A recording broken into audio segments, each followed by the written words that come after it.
So, according to a story published by David Ornstein in The Athletic, Liverpool Football Club is for sale. It would seem, Fenway Sports Group has produced a sales deck, which is to be used as part of presentations for any interested buyers. Goldman Sachs and Morgan Stanley assisting the evaluation process. Following the publication of that Athletic story, which was picked up worldwide, FSG released a statement. It admitted the club was open to accepting new shareholders, but also it never said the club was for sale as a whole. And they said FSG remains fully committed to the success of Liverpool both on and off the pitch. So not totally clear cut, it must be said. Matt Slater, senior football news reporter at The Athletic, is with us. Hey, Matt. Hi, how are you? Always great to have you on the show. Is Liverpool for sale? Yeah, they are. Okay. Simple answer. But as you've set up in your question, there's for sale and for sale, right? So you could argue that they've been for sale for some time, in the sense that these guys like Liverpool, don't love it. I think John W. Henry loves the Boston Red Sox, and it's quite a large syndicate. It's quite a large ownership group. And keeping them all on the same page is a challenge. But yeah, if someone was to walk through the door and offer them a big number for their soccer team, they take it. And what's, I think, moved on is that it's not just that stranger walking through the door. They are wondering if maybe they should try and entice a stranger through the door by appointing two very large banks, Goldman Sachs and Morgan Stanley, and putting together what's called a deck, which is basically a sales brochure. It's a bit more than a few sheets of paper. It's quite an involved document. So this is, I would argue, the beginning of the end. Bought for £300 million, being valued at in excess of $4 billion. Yep. Yeah, I see that Forbes have got them about there. And the valuing of football clubs is really hard. And, there's lots of people have had a crack at coming up with formulas, normally based on some sort of multiple of revenue.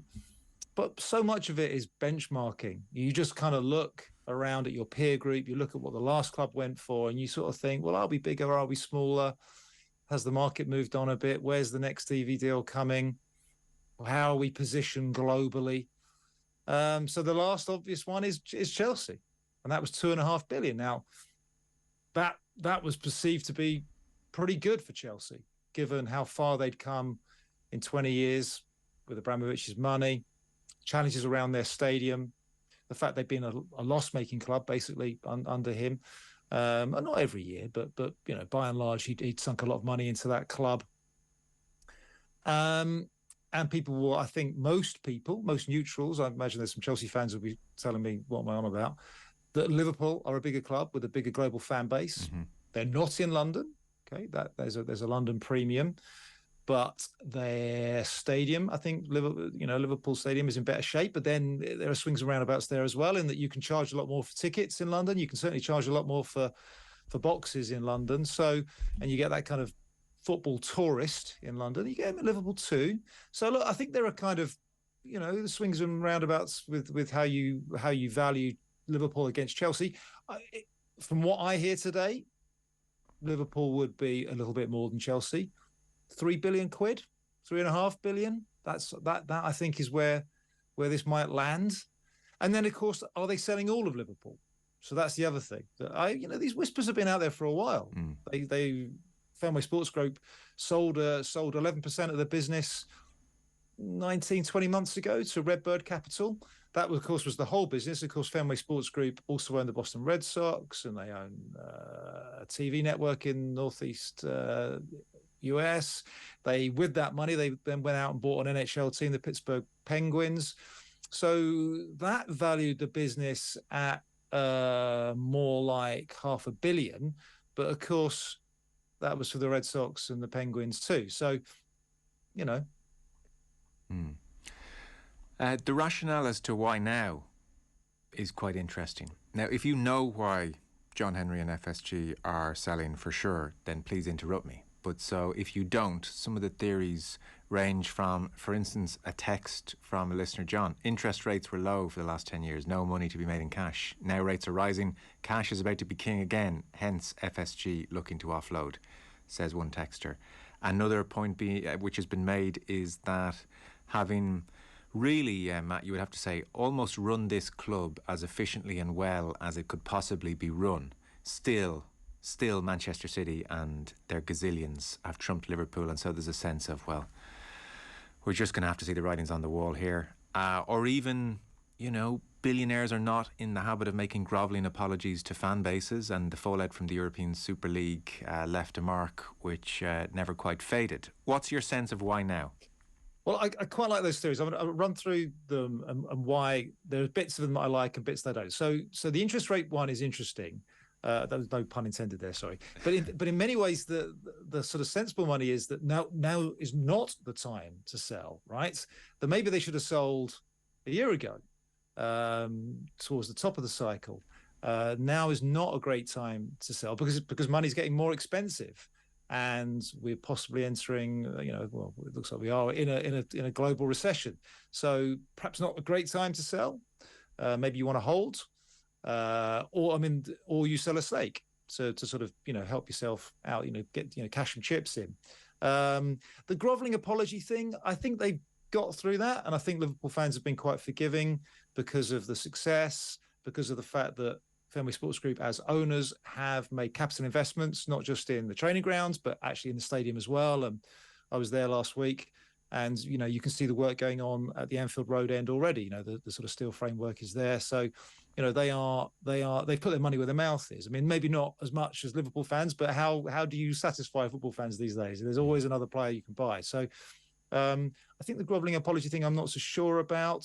I can't remember all of the other ones. There was a good one. The main one was almost a recognition that we couldn't have done much better job over the last 10 years, and still it's Man City. Well, I think that one's probably the best of those, in that we're talking about private equity, guys. So there's always a sort of cycle of private equity money, and they've owned the club for 12 years now. Yeah.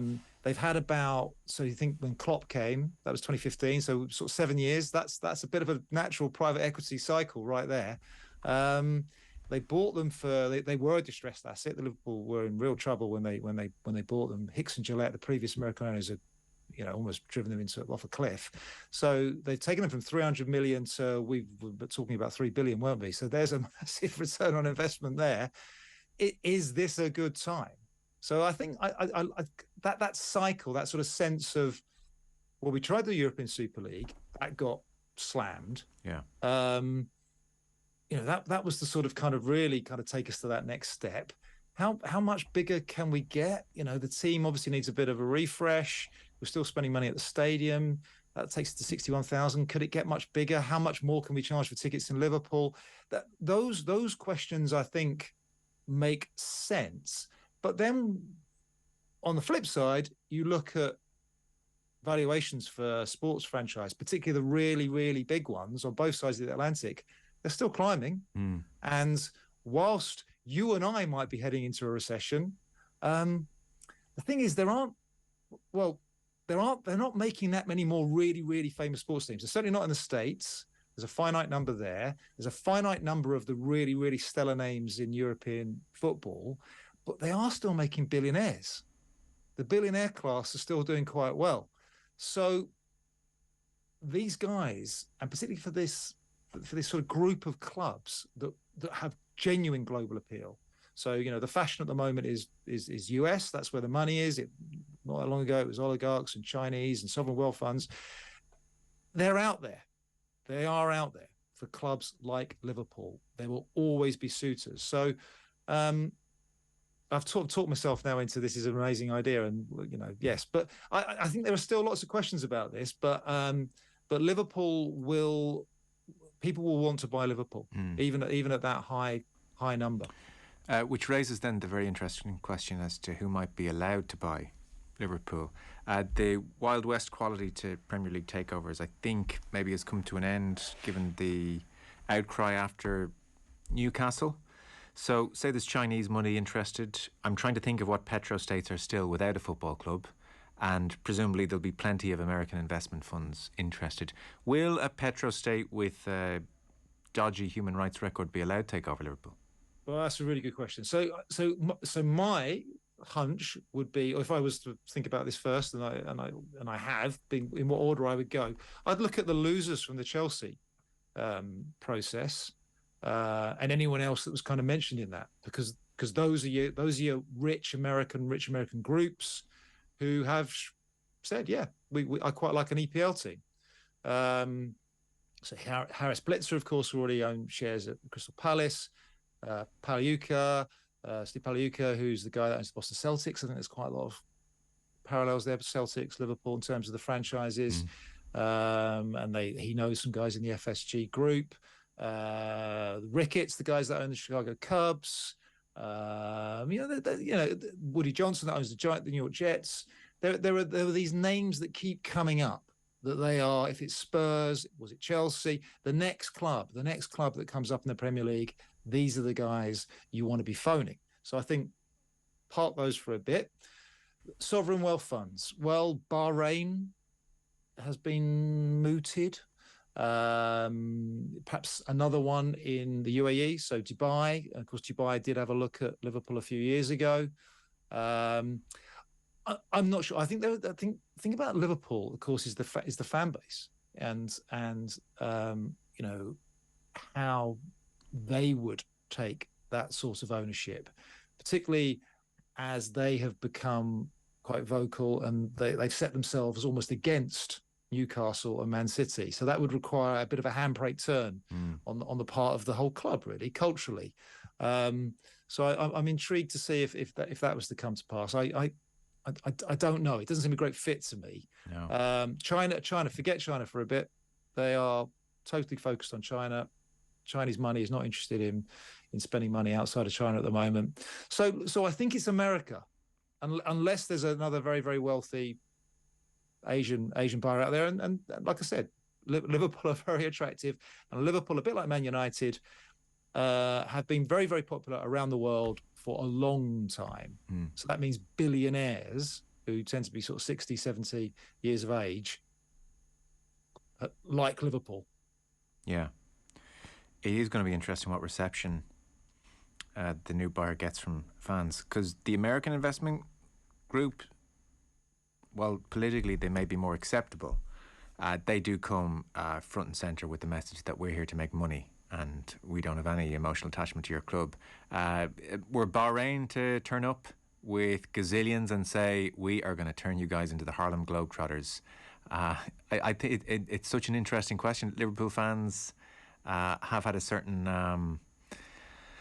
I don't know what engagement with the politics beyond football, and pride themselves on it, I think, and pride themselves on a sense of community, and pride themselves on values. It would be quite something to see them wearing the headscarves a la the Newcastle fans on inaugural day of the new regime. It's hard to imagine from this vantage point, but then again, gazillions are gazillions.